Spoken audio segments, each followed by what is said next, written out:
Subscribe করুন শেষের কবিতা, click করুন বেল আইকন।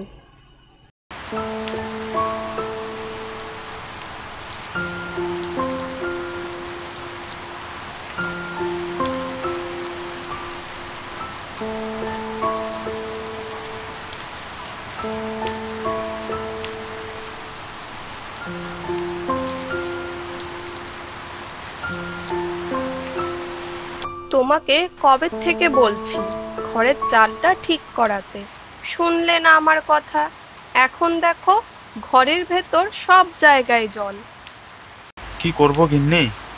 ভেবেছিলাম মাঠের ফসলগুলো তুলে যে টাকা পাবো তা দিয়েই ঘরের চালটা সারাবো, কিন্তু তার আগেই তো বর্ষা শুরু হয়ে গেল। মা, আমার গায়ে জল পড়ছে। একটু সরে বস মা। শুনছো, একটা কথা বলবো? হ্যাঁ বলো। বলছি, তোমার দাদার কাছে একবার গিয়ে দেখো না, তার অবস্থা তো বেশ ভালো। দাদার কাছ থেকে কিছু টাকা নিয়ে চালটা সারিয়ে নাও। সে তো যাওয়া যায়, কিন্তু তুমি তো জানো গিন্নি, তাকে যদি সময় মতো টাকা পরিশোধ না করতে পারি তাহলে সে এই বাড়িটা যে দখল করবে। তুমি এত ভেবো না, বৃষ্টি কমে যাবে, আর জমির জল নামলেই চাষ করে সে টাকা তুমি পরিশোধ করে দিতে পারবে। কি হলো, কি ভাবছো? গিন্নি, তুমি যখন বললে তখন যাই, একবার গিয়ে দেখি।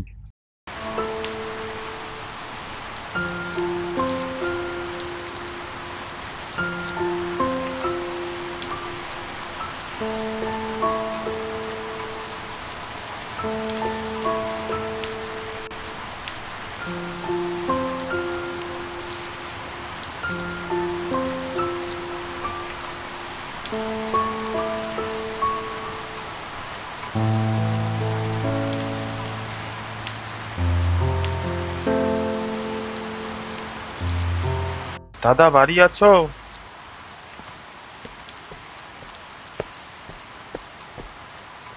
আরে রতন, তুই এই সময়? সব ঠিক আছে?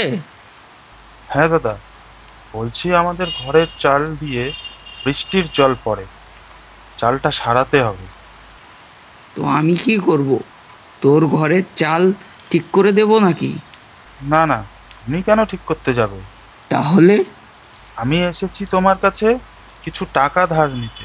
চিন্তা করো না, আমি ঠিক পরিশোধ করে দেব। ঠিক আছে, দিতে পারি, কিন্তু টাকাটা 5 মাসের মধ্যে ফেরত দিতে হবে, নয়তো আমি তোর বাড়ি দখল করব। ঠিক আছে দাদা, আমি 5 মাসের মধ্যেই পরিশোধ করে দেব।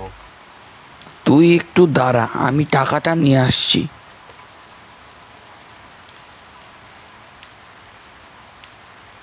এই নে টাকা। আমি এখন আসছি দাদা।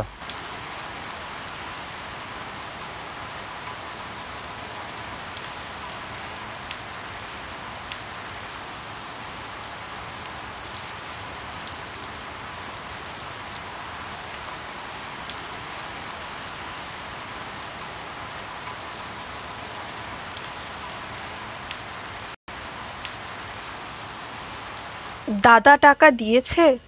হ্যাঁ গিন্নি, কিন্তু বলেছে 5 মাসের মধ্যে শোধ করতে, নয়তো বাড়ি দখল করবে।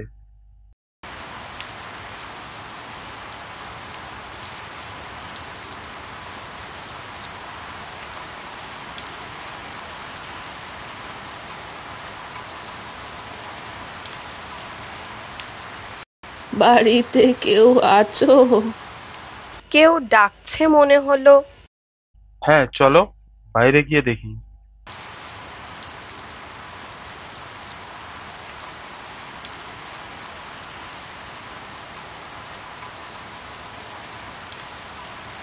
এত বৃষ্টিতে আপনি কে? বাবা, আমাকে একটু আশ্রয়। আমি তোমাদের পাশের গ্রামে থাকি। হ্যাঁ, ঘরে চলুন।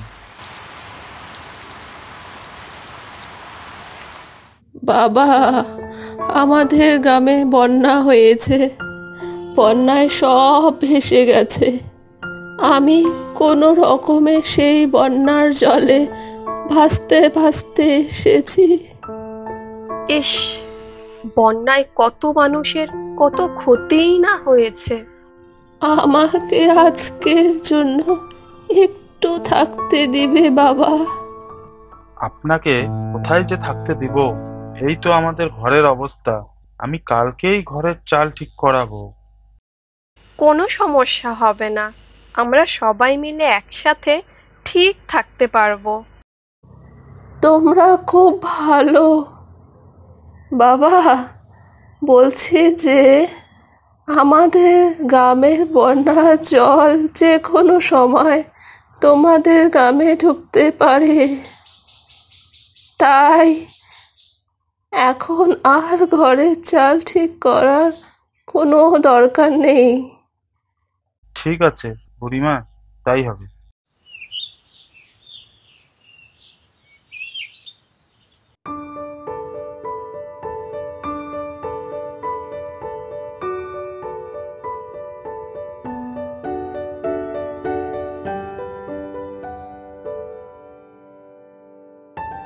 কি হলো বাবা, কি ভাবছো? ভাবছি বন্যা হলে কি করব, কোথায় যাব? বলছি যে তোমাদের ঘরের পিছনে যে কলা গাছ আছে, সেগুলো কি তোমাদের? হ্যাঁ আমাদের। কিন্তু কেন? বলছি শোনো তাহলে।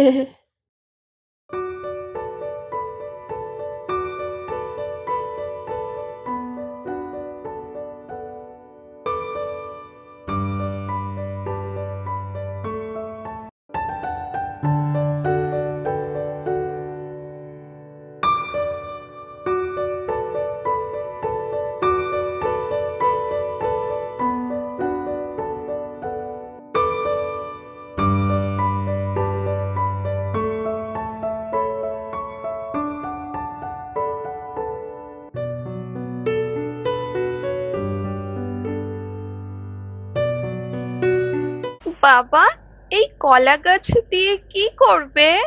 বাড়ি বানাবো মা। বাহ, কলা গাছের বাড়ি! হ্যাঁ, আমি যাই কিছু তাল গাছের পাতা নিয়ে আসি।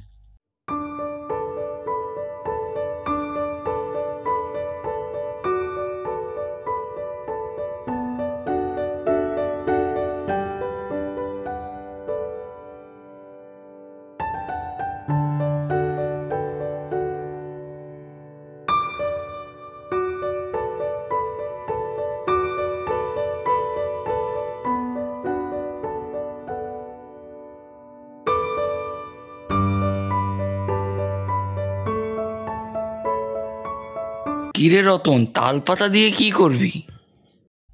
এই তো দাদা, কলা গাছ আর তাল পাতা দিয়ে বাড়ি বানাবো। যদি বন্যা হয় তাহলে বাড়িটা জলে ভাসবে। মনে হয় মাথা খারাপ হয়ে গেছে। তা টাকার কথাটা মনে আছে তো? হ্যাঁ দাদা, মনে আছে।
বাবা, কলা গাছের ঘরটা খুব সুন্দর হয়েছে। গিন্নি, আমি বাজার থেকে কিছু শুকনো খাবার কিনে নিয়ে আসি। ঠিক আছে।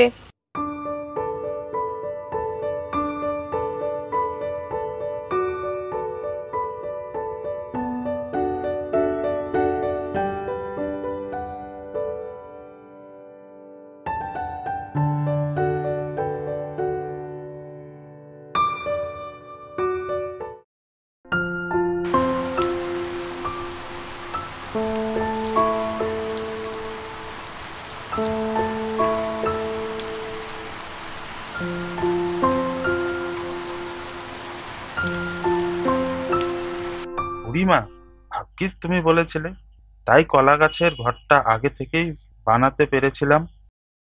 বলছি একবার দাদার বাড়ির কাছে চলো, গিয়ে দেখি কি অবস্থা ওইদিকে। হ্যাঁ গিন্নি, চলো।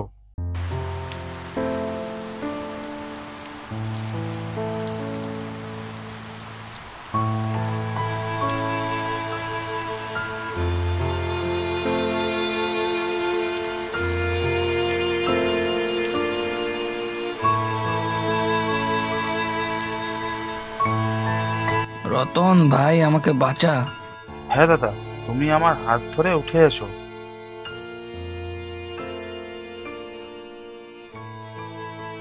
ভাই, তোর কলা গাছের ঘর বানানোর কথা শুনে আমি উপহাস করছিলাম, আমাকে ক্ষমা করিস।